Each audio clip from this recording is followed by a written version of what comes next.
Marilah kita berdoa bersama-sama.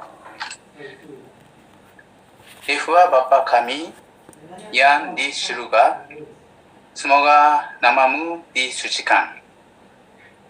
Datanglah kerajaanmu. Kami memuji Anda dari hati kerana Anda memberi kami harapan yang sejati. Semoga ramai orang menerima harapan daripada Tuhan.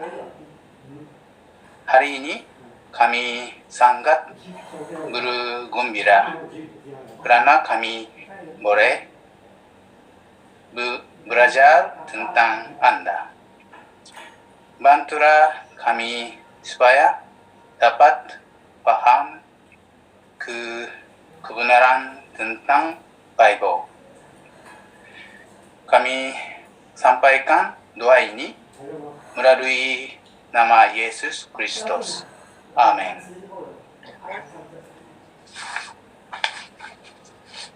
Sila duduk.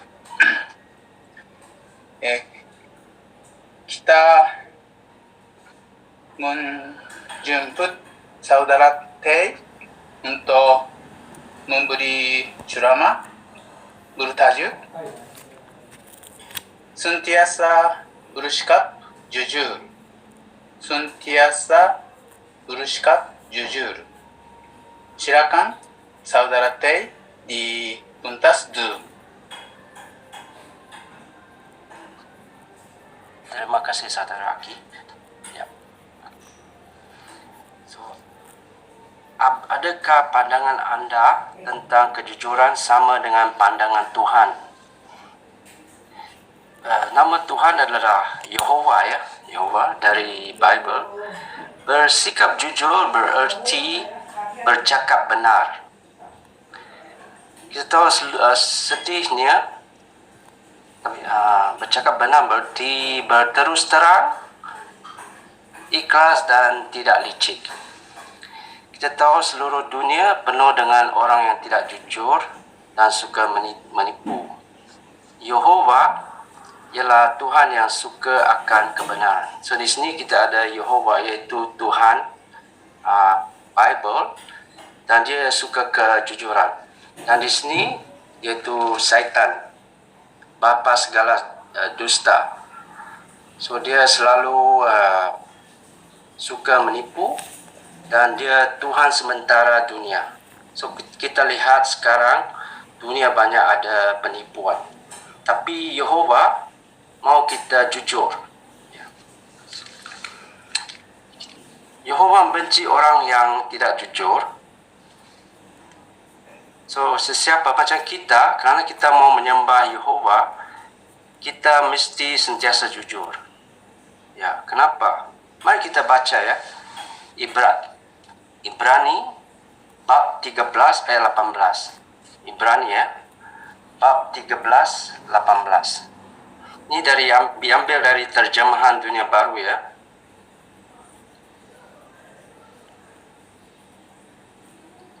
Ibrani bab 13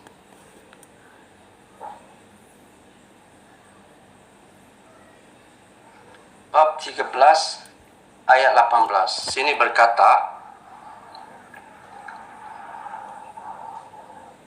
teruslah berdoa untuk kami kerana kami percaya bahawa hati nurani kami murni dan kami ingin melakukan segala sesuatu dengan jujur. So kita mau jujur ya. Dan kita mau train hati nurani kita supaya jujur. Kenapa? Bila kita jujur, kita memuliakan Tuhan Yehovah. Ya. Dan kita meniru kejujurannya. So kita akan mendiskusi jujur terhadap diri sendiri dan jujur terhadap keluarga dan orang lain, dan apakah manfaatnya. Ya, juga kita ada 3 cerita nanti, iaitu cerita tentang Yakub, tentang itu Gehazi dan juga tentang Achan. Ya. So kita mau belajar dari cerita-cerita Bible supaya kita membuat dan melakukan kejujuran dan meniru Yehova. Juga kita mau ikut teladan yang paling baik, yaitu Yesus yang dia jadi manusia dan dia jujur terhadap itu kehendak Tuhan Yehova. Ya, kita lihat ya, kita harus jujur terhadap diri kita sendiri. So, manusia yang tidak sempurna sering menipu diri sendiri. Setiap orang harus bertanggung jawab atas tindakan sendiri, tidak kira baik atau buruk. Kita patut berdoa dan merayu Yehova untuk menyelidiki hati kita dan membetulkan kita dan membimbing kita. Ya. Mari kita lihat itu Raja Yehuda, Raja Juda yang itu Raja Daud. Dia macam gold standard raja. Dia raja yang ikhlas dan jujur terhadap Tuhan Yehova. So dia ada tulis itu Mazmur pasal 139 ayat 23 dan 24. Ya, ini ya. Dia jadi moyang Yesus. Itu Raja Daud. Dan dia digunakan banyak sekali oleh Tuhan Yehova. Mari kita baca ya di Mazmur 139 ayat 23 dan 24.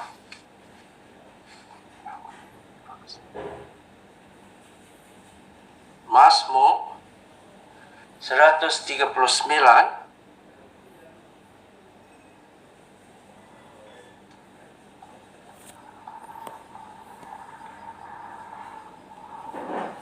ayat 23 dan 24.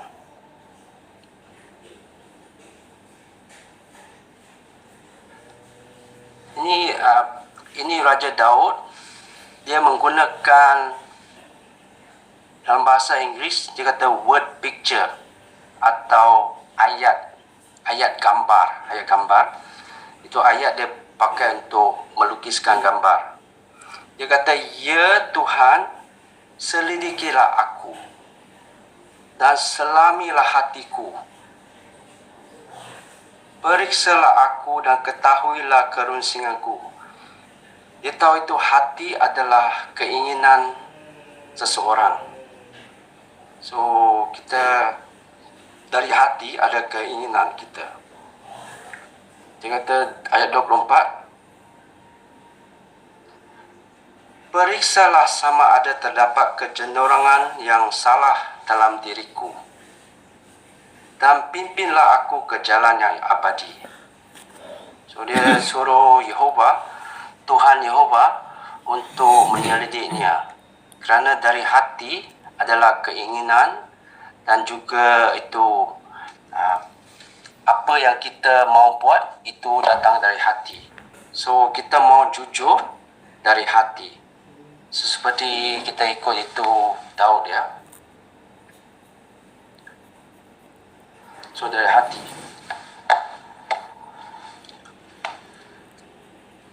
So kita patut rendah hati dan memeriksa diri dan lalu bertekad untuk membuat perubahan. Bila kita ada masalah besar, kita boleh berjumpa dengan para pengetua dan kita boleh ini untuk dosa yang serius ya. So mereka boleh berdoa untuk kita dan menolong kita. Kita tahu itu Raja Daud, dia melakukan, walaupun dia raja yang baik, kita lihat ada satu masalah dia ingin itu isteri orang lain, iaitu Bathsheba. Dan dia kerana dia itu ingin isteri orang lain, isteri Uraya, dia cabul, dia zina sama dia, dan dia bunuh suami dia. Tapi walaupun dia melakukan itu semua, akhirnya dia minta maaf dan minta pengampunan dari itu Tuhan Yehova. Dan Yehova ampun sama dia. Dia selepas itu dia jadi raja yang baik. Ya, dia selalu taat kepada Tuhan Yehova, melakukan kehendaknya, dan juga dia kerana dia teladan yang baik, dia jadi macam standar emas untuk raja orang-orang Israel. Ya, dia seorang raja yang taat. Anak dia Raja Salomo, dan selepas tu ada lain raja-raja. Tapi di akhir dinasti dia, itu cucu cicitnya ada yang tidak taat kepada Tuhan Yehova, dan Yehova jarang menggunakan mereka sebagai teladan. Tapi kita tahu dari Daud, dia jadi itu moyang Yesus, iaitu raja kita sekarang di syurga. So sekarang kita harus tadi jujur terhadap diri sendiri. Sekarang kita jujur terhadap keluarga dan orang lain. Ya. Kita tahu setiap keluarga Kristen wajib menunjukkan sikap jujur. Suami dan isteri patut berterus terang dan jujur terhadap satu sama lain. Pada masa yang sama, mereka perlu bersikap sopan dan baik hati. So, bila pasangan suami isteri, kita kata itu laki dan perempuan pasangan yang jujur tidak akan menentu bahan lucah. Ya, kita tahu sekarang ada banyak itu bahan lucah di internet ya.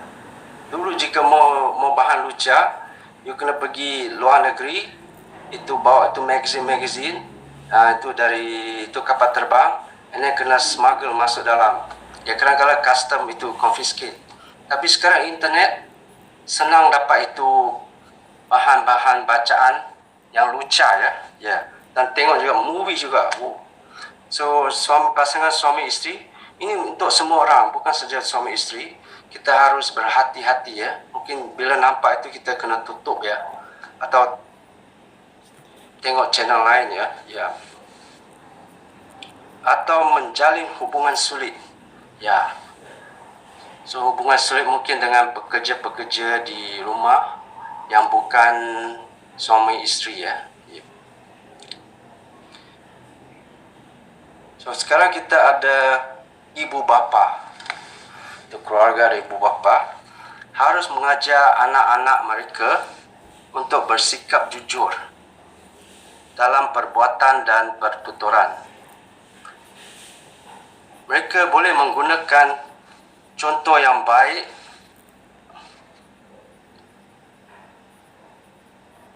dan buruk dari dalam Bible untuk mengajar anak mereka pentingnya kejujuran. Kita ada 3 cerita. Sekarang itu 3 cerita keluar ya. So bersikap jujur. So kita lihat tu kejadian pasal 43 ayat 12. Kejadian pasal 43 ayat 12.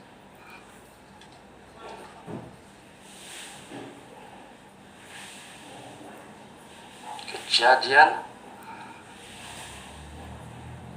43 ayat 12.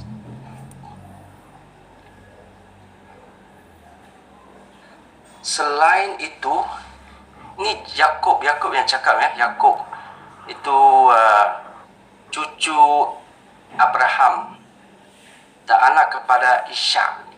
Selain itu, bawalah wang 2 kali ganda banyaknya dan kembalikanlah wang yang telah dimasukkan ke dalam guni kamu. Mungkin itu suatu kesilapan.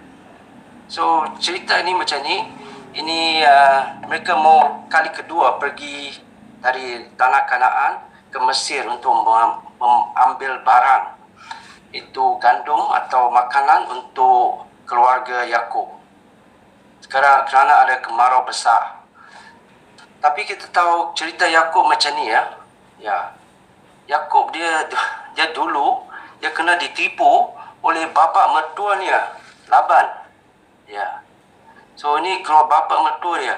So mula-mula dia pergi ke sana, itu Yakub, uncle dia, bapa saudara dia juga. So dia pergi ke sana untuk kahwin sama anak dia. Dia mau Rachel, Rachel dalam bahasa Inggris. Tapi Yakub selepas 7 tahun dia kasih Leah, anak perempuan yang pertama. So dia tipu sama itu Yakub, Laban. Dan selepas tu Laban kata, oh saya tak boleh kasih itu anak Rachel dulu, tapi kamu boleh kerja sama saya 7 tahun lagi. So saya kasih kamu Rachel. So Yakub kerja 14 tahun untuk Rachel. Ya. Selepas tu dia baru kasih Rachel. Dan Yakub kerja 20 tahun untuk Laban, bapa mertuanya, uncle dia juga. Selepas tu dia lari kerana itu Laban selalu tipu sama dia. So dia tahu itu ketidakbaikan penipuan dan tidak jujur ya. So pun susah mau kerja untuk bapa mertua 20 tahun ya. So ya, yang kedua cerita ni kita boleh baca. Jika kamu mau tahu lebih lagi, boleh ikut buku cerita Bible. So ada banyak cerita-cerita sana.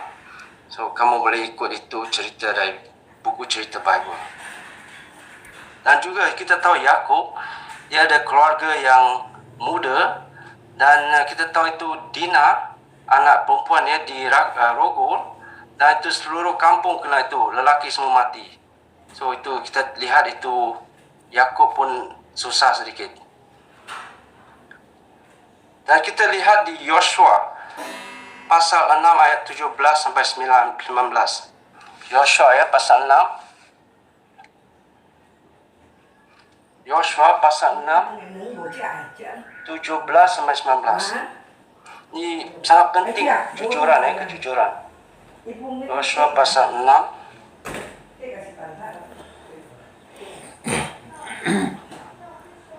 17 sampai 19. Ini tentang kota Yeriko ya. Kota itu dan segala yang ada di dalamnya, ini Yehova beritahu sama itu orang Israel, mesti dimusnahkan sama sekali. Semua itu milik Yehova. Hanya Rahab, yaitu pelacur itu, dan semua orang yang ada bersamanya di dalam rumah diizinkan hidup. Kerana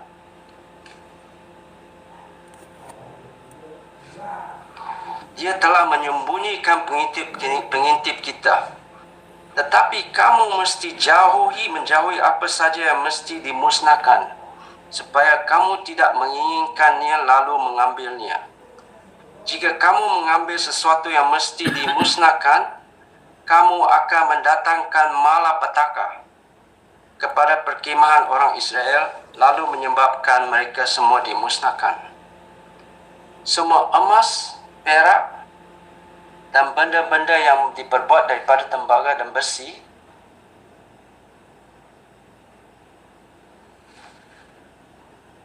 suci di mata Yehova dan harus dibawa ke tempat penyimpanan harta milik Yehova. So kita lihat ya, itu orang Israel, mereka pakai itu, dia angkat itu tabut atau ark.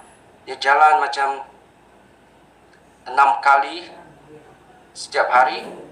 Tapi hari yang terakhir, ke-7 hari, mereka 7 kali.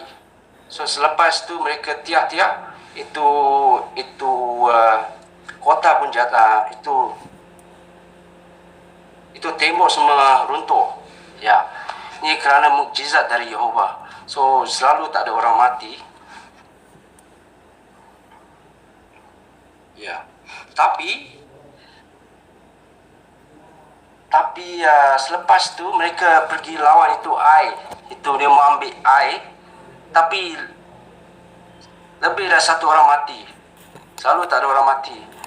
So and then mereka ada banyak orang mati dan mereka lari dari itu air. Dan ini menunjukkan bahawa Tuhan Yehova tidak memberkati orang Israel. So mereka itu Yosua pergi ke itu para imam, kata kenapa dia doa sama Yehova juga.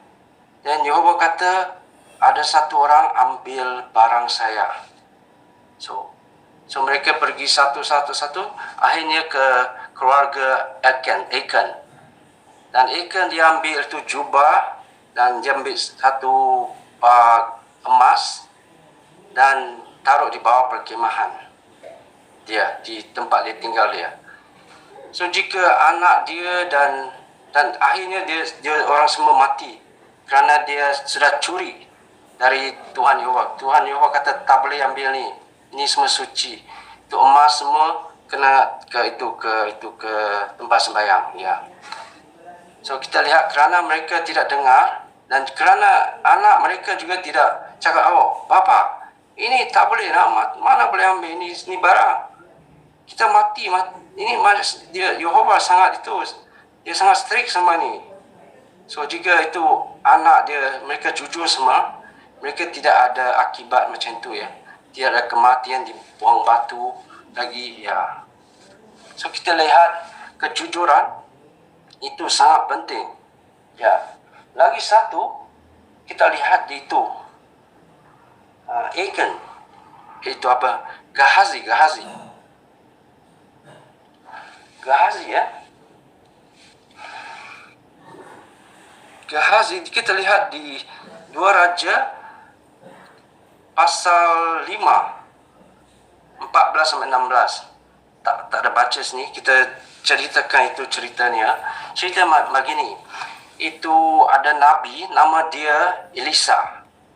So ada seorang itu general Syria, dari Syria, nama dia Naaman dia general baik, tapi dia ada satu penyakit kusta.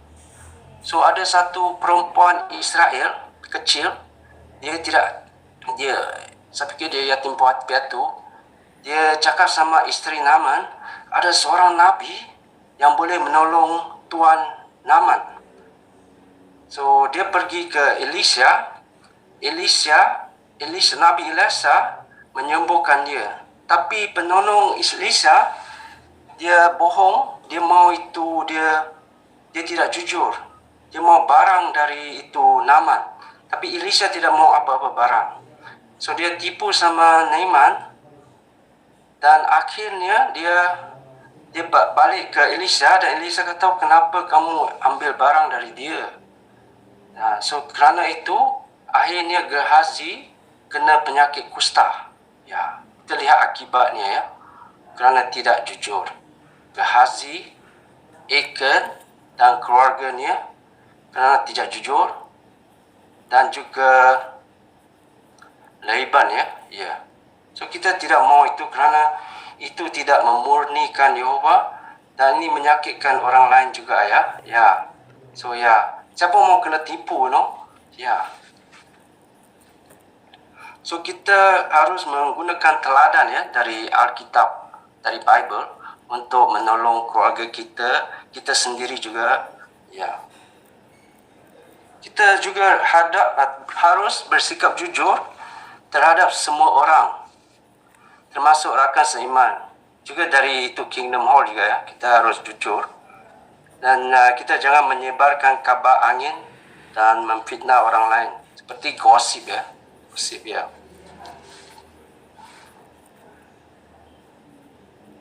So kita juga harus bersikap jujur semasa berinteraksi dengan orang yang bukan saksi. So kita tahu Yehova membenci orang yang menipu dalam perniagaan. Ya, mari kita lihat ya di Amsal bab 11 ayat 1. Di Amsal bab 11 ayat 1 ya. Lihat ni Yehova ya. Yehova membenci orang yang menipu dengan timbangan, tetapi dia berkenan kepada orang yang menggunakan timbangan yang tepat. Dulu bapa saya bukan dalam kebenaran, dia ada kedai runcit ya. So kita anak-anak selalu harus itu skill kosong harus taruh kosong selalu. So kedai bapa saya selalu banyak orang datang kerana dia dapat itu boleh dipercaya ya. So bapa saya ada banyak kawan ya. Salah satu sekarang adalah itu Governor Melaka. Ya, dia keluarga dia kawan baik keluarga saya. So bila ada masalah kita boleh minta tolong dari dia. Ya.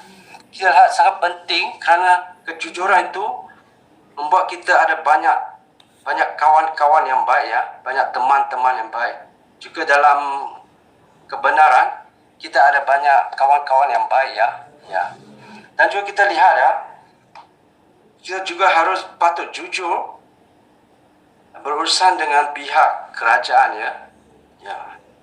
So kita meskipun susah kita mesti mengotakkan janji. Kadang-kadang kena bayar teks, tapi dalam ini COVID ni itu kerajaan kasih sedikit wang ya. Semana-mana juga kasih sedikit wang ya. Ada bantuan sedikit ya. So kita tahu juga kerana kejujuran kita, banyak saudara-saudari seiman dari saksi Yehova, mereka kerja dalam bank. So saya sendiri, saya fikir ada 8 orang saya tahu yang kerja untuk bank. Kerana kita boleh dipercayai ya. Ya. Kita tahu itu syaitan dia itu kerana dia tidak jujur, dia melakukan banyak kejahatan. Kita tahu nanti dia ada 1,000 tahun dipenjarakan. Ya, dan juga kita lihat ada kes satu di Australia. Dia ada seorang dia pekerja bank, tapi kerana dia ada masalah judi, dia ambil wang dari bank, dia masuk itu penjara. 4.2 million masuk penjara.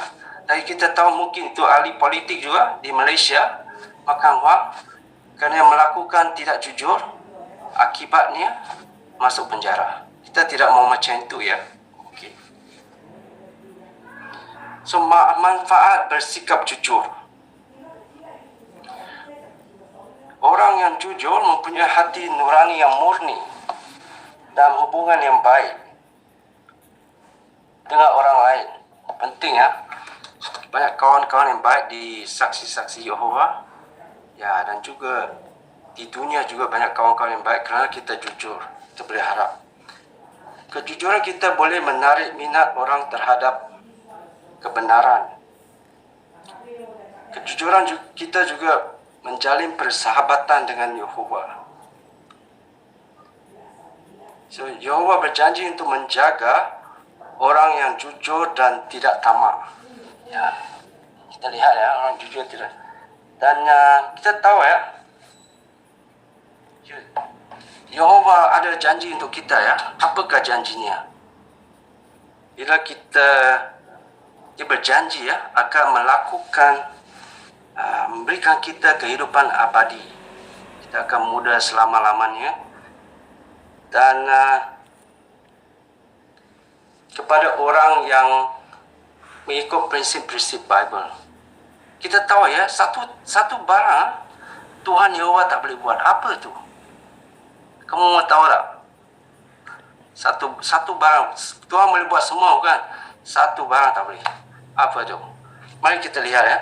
Titus ini ayat terakhir. Titus pasal 1, bab 1 ayat 2.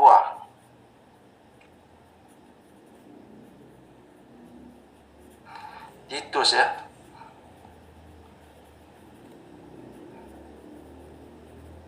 Bab 1 ayat 2. Apa tu Allah Yehova tak boleh buat? Mari kita lihat sini ya. Ini jawabannya. Hal-hal itu berdasarkan harapan kehidupan kekal yang dijanjikan sejak dahulu lagi oleh Tuhan yang tidak dapat berdusta.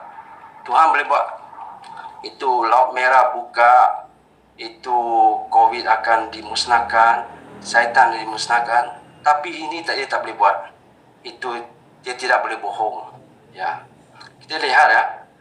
So kita juga mau ikut teladan Yesus, Yehova, tidak mau itu bohong, dan kita mau selalu jujur dalam kehidupan kita. So kita lihat sini, kita harus jujur terhadap diri sendiri dulu. Ya, kita boleh cek kita diri sendiri, hati kita, keinginan kita. Kita harus jujur kepada keluarga dan orang lain. Dan kenapa? So kita ada manfaatnya. Kita ada kawan yang baik ya. Kita ada kawan yang baik, kawan Yehova.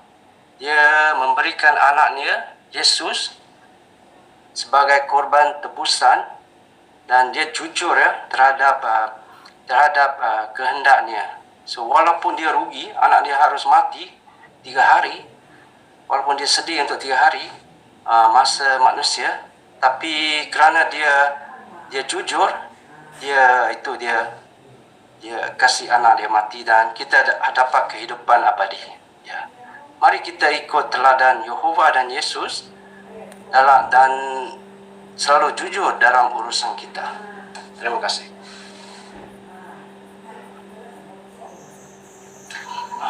Terima kasih Saudara Tei, ceramah yang baik. Kita menjemput semua orang untuk minggu depan menyaksikan ceramah yang lain bertajuk mengapa orang Kristen mesti berbeza daripada dunia di sekeliling mereka. Sekarang alihkan perhatian kita kepada Saudara Yu untuk mengudarikan majalah. Silakan Saudara Yu.